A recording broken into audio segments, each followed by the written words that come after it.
palangga, meet my homemade donut a la Dunkin donut. Thank you for watching.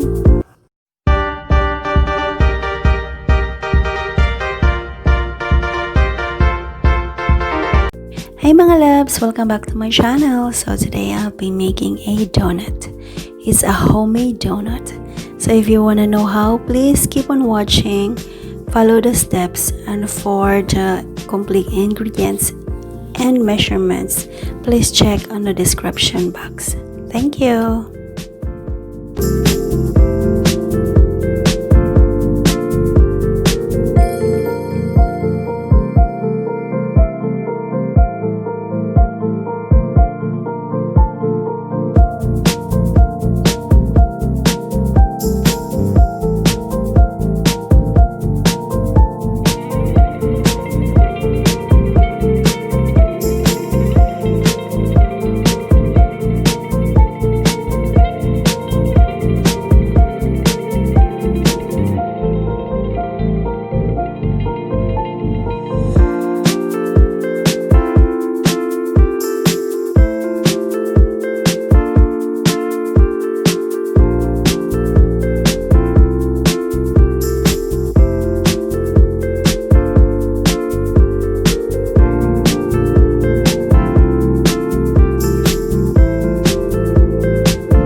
And yes, this is the finished products which you can use for parties or any kind of occasions. It looks so delicious, and yes, you won't regret making it, guys.